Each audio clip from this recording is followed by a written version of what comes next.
meditations of all of our hearts be always acceptable in your sight, O Lord, our strength and our Redeemer. Amen. Amen.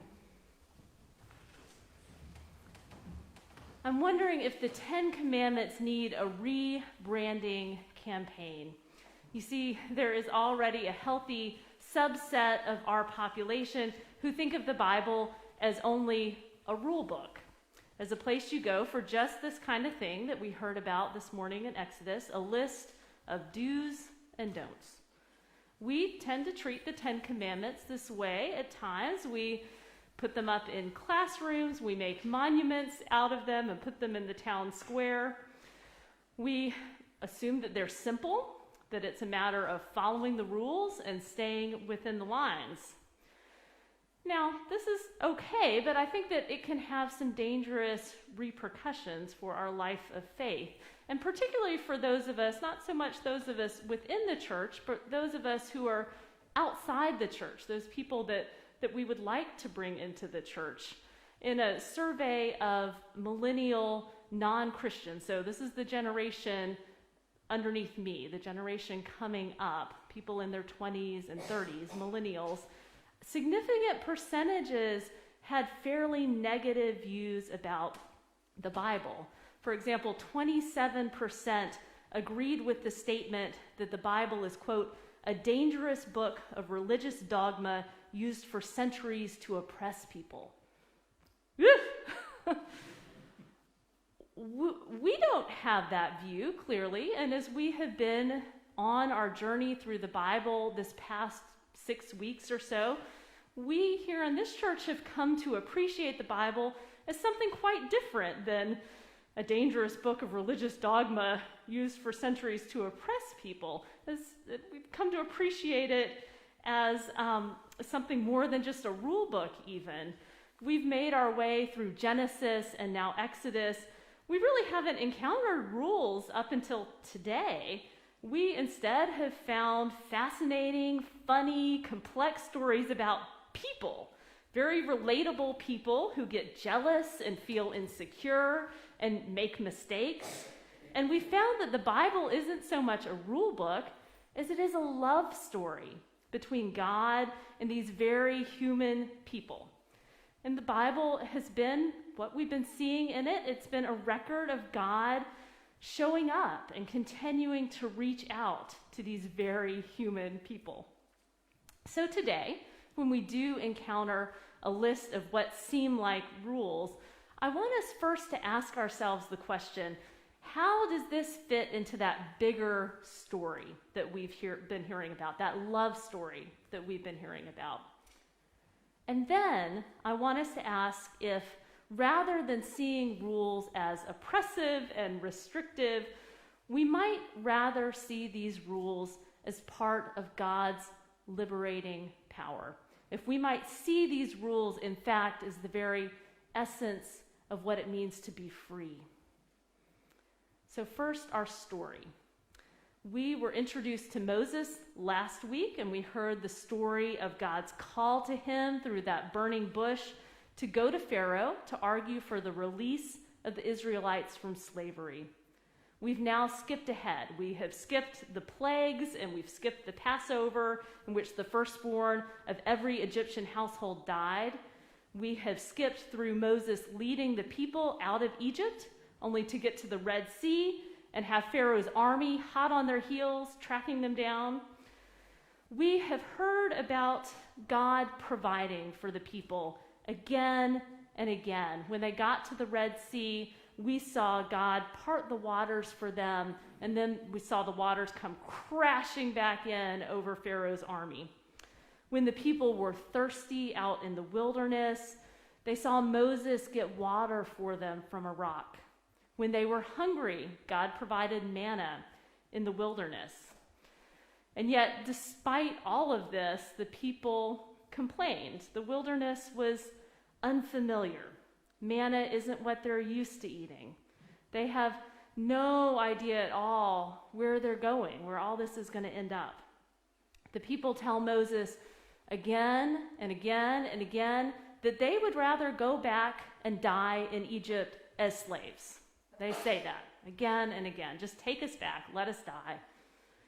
Their bodies may be free, but their minds and their spirits are definitely not free yet at this point in our story. The giving of the law at Mount Sinai, which begins with the Ten Commandments that we hear today, is a pivotal moment in this story. So we were actually on Mount Sinai last week in our story about the burning bush. Although in that story, we heard it called Mount Horeb. So if you're confused and you think we weren't really on Mount Sinai last week, you have reason to be confused. It's both Mount Sinai and Mount Horeb, but it's the same mountain. This mountain is the place where God gives first Moses and now the whole people of Israel an alternate vision of reality. God shows them, first Moses, and now the whole Israelite people, that the Egyptian way is not the only way to live.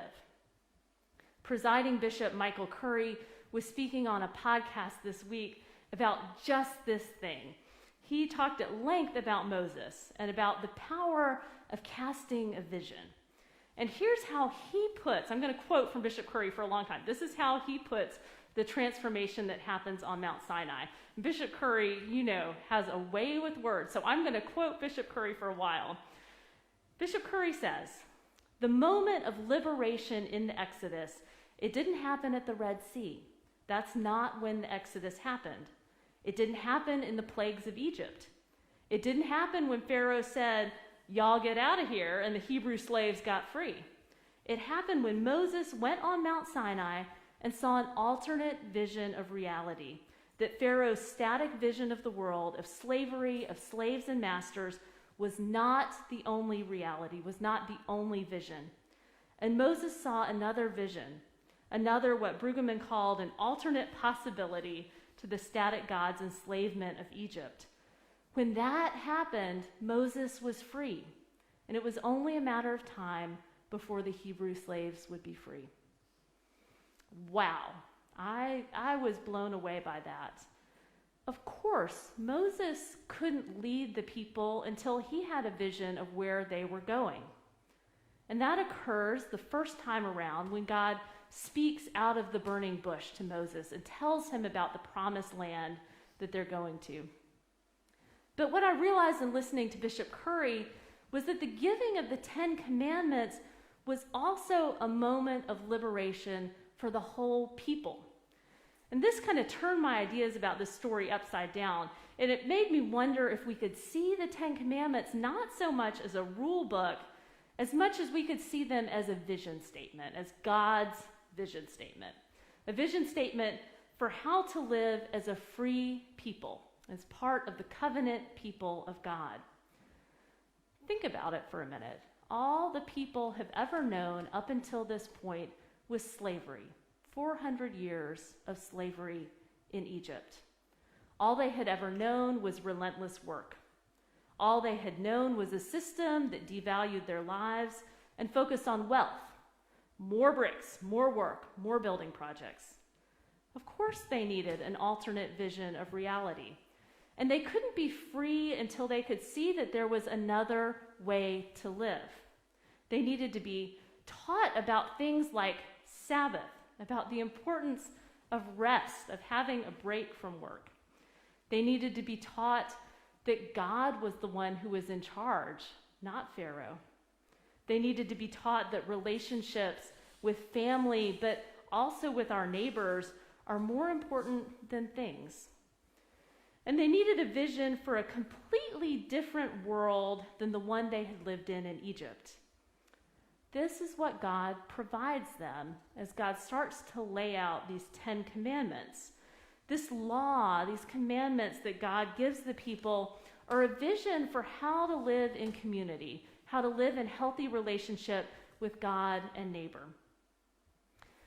Now, I don't know about you, but I am a lot like the Israelites in the wilderness.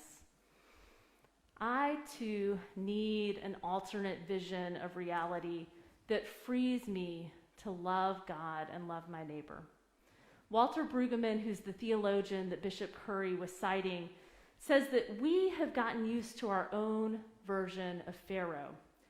that this world, this present world of anxiety and scarcity and exhaustion that we live in is a world that violates the Ten Commandments. How many times do we find ourselves sacrificing our own well-being to squeeze in just a little bit more work, especially right now where work can be done from home or from our cars or on the weekends or in the evening? If you were to ask yourself, or if you're retired, if you were to ask one of your family members who is working right now, when the last time you or they spent a full 24 hours without doing anything work-related? I encourage you to actually do this. How far back would they or you have to reach to find a 24-hour period with no work intrusions at all? I don't really like to answer that question because I don't like what the answer says about me. I don't like the fact that my husband's laughing right now either. I don't like what my answer says about how often I violate God's commandment to take a Sabbath. There are other things, though, in this vision statement that God has for us, because if you notice, we also in our society have our own idols. If you watch the news, you might think the most important things to us are the stock market or politics or the countless consumer goods that are advertised everywhere. And yet, inevitably, if you talk to someone who is dying, no one wishes that they had spent more time trying to make money. No one tells you that they really wish they had bought that latest model car. Everyone wishes that they had spent more time with the people that they love. Our world, as much as the world that the Israelites were fleeing in Egypt, is upside down and topsy-turvy. The reality that we live in gives us a distorted picture of our priorities. It sells us a false bill of goods. The Ten Commandments, or as Jesus would later summarize the law, love God, love your neighbor as yourself, gives us a chance to see an alternate vision for reality. Rather than a list of rules, the Ten Commandments are God's vision for how we truly thrive as human beings. I encourage you to read them in this spirit and to consider what it would mean to put God first, to truly honor the Sabbath, to build in periods of rest into your life, and to live in right relationship with other people. How might your life change? How might our community change? And how might living by this vision set you free? Amen.